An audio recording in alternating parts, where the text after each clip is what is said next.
ብሉ ቡክ በተሰኘው የቴክኖሎጂ ኩባንያ ውስጥ ካሌብ ስሚዝ በፕሮግራመርነት ይሰራል።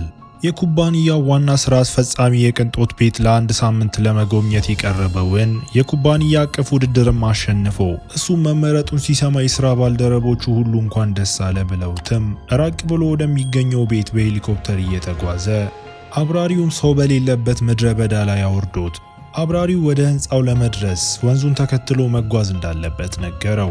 ካሌብ ወደ ቤቱ እየተጓዘ ሳለ በቤቱ ዘመናዊ የቴክኖሎጂ ጥበብ እየተገረመ አንድ ስካነርም በሩን እንዲከፍት የሚያስችለውን የግል መታወቂያ ካርድ አውጥቶለትም ወደ ውስጥ ሲገባ የመስታወት ግድግዳዎችና ውብ የቤት ውስጥ ዲዛይን ያየ ቢሆንም ቤቱ ግን ባዶ ይመስላል። በመጨረሻም የብሉ ቡክ መስራችና የቴክኖሎጂ ጥበብ አዋቂ የሆነው ናታን ቤተመንን አግኝቶት ትንሽ ካወሩ በኋላ ናታን ቤቱን እያስጎበኘው ካሌብ ለሚቀጥለው አንድ ሳምንት የሚቆይበትን ክፍል ተረክበው ክፍሉ መስኮት ስለሌለው ግን ካሌብ ደስተኛ አይመስልም። ናታን ግን ህንፃው ቤት ብቻ ሳይሆን የምርምር ተቋም እንደሆነና ግድግዳዎቹም ከፋይበር ኦፕቲክ የተሰሩ በመሆናቸው መስኮት እንደሌለው አስረድቶት ናታንም ሊያካፍለው ስላለው ሚስጥራዊ መረጃ ካሌብ ሚስጥሩን የመጠበቅ ስምምነትም እንዲፈርም አደረገው። ናታን ካሌብን ቲዩሪንግ ቴስት ምን እንደሆነ እንደሚያውቅም ይጠይቀዋል። ይህም አንድ ማሽን እንደ ሰው የማሰብና የመግባባት ችሎታ እንዳለው የሚለካበት መንገድ ነው። ካሌብ በአርቲፊሻል ኢንተለጀንስ እና በሮቦቶች ላይ ከፍተኛ ፍላጎት ስላለው በዚህ ጉዳይ በጣም ሲደሰትም እናየዋለን። በመጀመሪያው ቆይታው ካሌብ በአርቲፊሻል ኢንተለጀንስ የተሰራችውን ኤቫ የተባለችውን ሴት መሰል ሮቦት ለመጀመሪያ ጊዜ ያገኛት። የኤቫ አካል ላይ ሮቦት ሲሆን ሙሉ በሙሉ ማሽን መሆኗም ያስታውቃል። ይህ ቢሆንም ፊቷ፣ እጇና እግሮቿ ግን የሰው ልጅ ይመስላሉ። ካሌብ በሷ ሙሉ በሙሉ ተማርኮ እርስ በርስ እየተነጋገሩ ተዋውቀውም በተመሳሳይ ጊዜ ናታን በኮምፒውተር ስክሪን ሆኖ የእነሱን ግንኙነት እየተከታተለ ማስታወሻም እየያዘ ካሌብ የኤቫን የማሰብና የመግባባት ችሎታ ለመፈተን ውስብስብ የሆኑ ጥያቄዎችንም ጠይቋት ካሌብ የኤቫ የቋንቋ ችሎታ ምን ያህል ጥራት እንዳለውም ለናታን ይነግረዋል። ናታን ስለ ኤቫ ምን እንደሚሰማው ካሌብን ሲጠይቀው እሷ በጣም የሚገርም ችሎታ እንዳላት መልሶ ሁለቱም መጠጥ እየጠጡ ስለ ኤቫና የወደፊት ሊደረጉ ስለሚችሉ ማሻሻያዎችን ማውራታቸውን ይቀጥላሉ።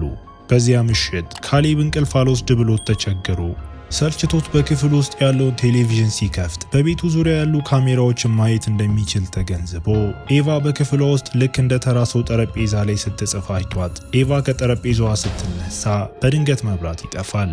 ተቋሙ ሙሉ በሙሉ ተቆልፎ ካሌብን በክፍል ውስጥ ተዘግቶበት ቆይቶ መብራቱ ሲመለስ ካሌብ ወጥቶ በቤት ውስጥ እየተንሸራሸረ አንድ ስልክ አይቶ እሱን ለመጠቀም ካርዱን ሲያስገባ ግን ናታን ማንም ሊጠቀምበት እንደማይችል ነገረው።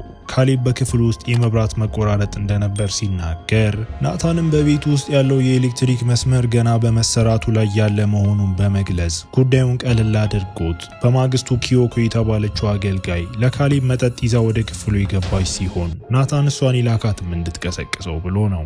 በሁለተኛው ቆይታቸው ኤቫ የሳለችውን ስዕል ለካሌብ አሳይታው ምን እንደሳለች ስላላወቀችው ምን እንደሆነ እንዲነግራት ስትጠይቀው እሱም አብዛኛው ሰው ያየውን ነገር እንደሚስል አስረድቷል። ኤቫ ካሌብን ጓደኛ መሆን ይፈልግ እንደሆን ስትጠይቀው እሱም ይስማማል። ይህ ኤቫ ውይይቱን መቆጣጠር የጀመረችበት የመጀመሪያው ለውጥ ሆነ።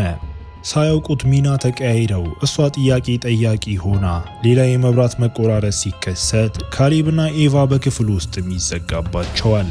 በሚያስደነግጥ ሁኔታ ኤቫ ለካሌብ ናታን ጓደኛ አይደለም ተጠንቀቅ የሚልህን ነገርም አትመነው በማለት አስጠንቅቃው ካሌብ በኤቫ ንግግር ደንግጦ ነገር ግን መብራቱ ሲመለስ ቆይታቸው ወዲያውኑ ይቋረጣል።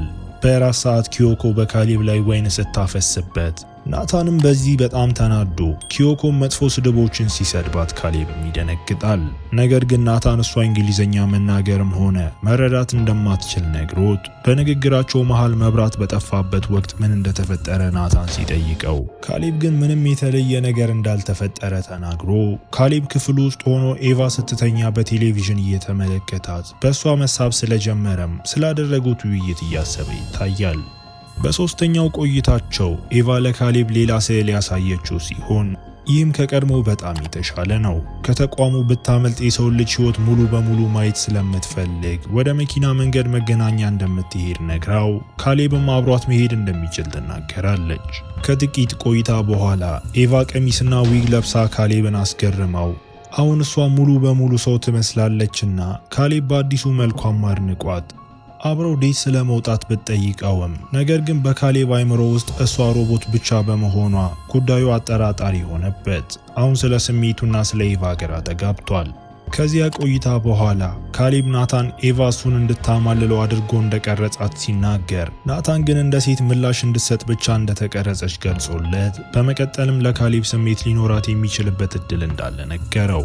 በአራተኛው ቆይታ የመብራት መቆራረጥ ሲከሰት በዚህ ጊዜ የኤሌክትሪክ ኃይሉን በማዛባት ለዚህ ተጠያቂ እሷ እንደሆነችም ኤቫ አምና ናታን ውሸታም እንደሆነና ፈጽሞ እንዳያምነው በድጋሚ አስጠንቅቀው ካሌብና ናታን በአቅራቢያው በሚገኝ ተራራ ላይ እየተጓዙ ሳለ ካሌብ ለዚህ ፈተና የተመረጠው በድንገት ሳይሆን ናታን አቅዶበት እንደሆነ ተረዳ።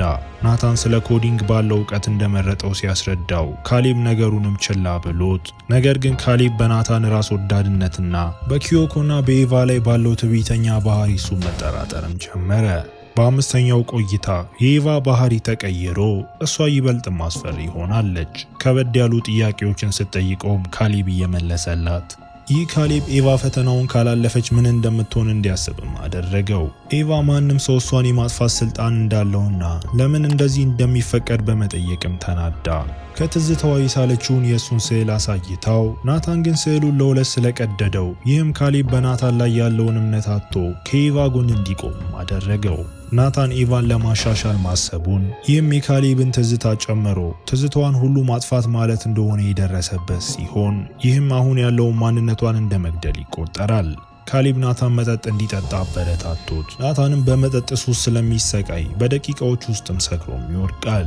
ካሌብ የናታንን የመግቢያ ካርድ ይሰርቅና ወደ ክፍሉ ገብቶ አንዳንድ ኮዶችን ለመቀየርም በኮምፒውተሩ ላይ ፕሮግራም ጽፎ እዚያም ናታን ቀደም ብሎ የሰራቸውንና ከተቋሙ ለማምለጥ ሲሞክሩ ራሳቸውን ያጠፉ ሮቦቶች የሚያሳዩ አስደንጋጭ ቪዲዮን አግኝቶ በሌላ ክፍል ውስጥ ኪዮኮ ራሷ ሮቦት መሆኗን ገልጻ በካሌብ ፊትም ቆዳዋን ገንጥላ በጭንቀትና በግራ መጋባት ውስጥ ሆኖ ካሌብ ወደ ክፍሉ ተመልሶ እኔም ሮቦት ሆን እንዴ ብሎ በመስጋት የራሱን አካል እየመረመረ እጁን በምላጭ ቀዶ ስጋውን ሲያይ ሰው መሆኑን ያረጋግጣል። ስድስተኛው ቆይታ ኤቫ በድጋሚ መብራቱን ስታጠፋው ካሌብም ኤቫ የምታመልጥበትን እቅድ አቅርቦ ናታን እንደገና ሊሰራት ማቀዱንና ይህም እንደመሞት እንደሆነ ነግሯት እቅዱ ናታንን ማስከርና በመብራት መቆራረጥ ወቅት በሮቹ ከፈቱ የጥበቃ ስርዓቱን መቀየር ነው።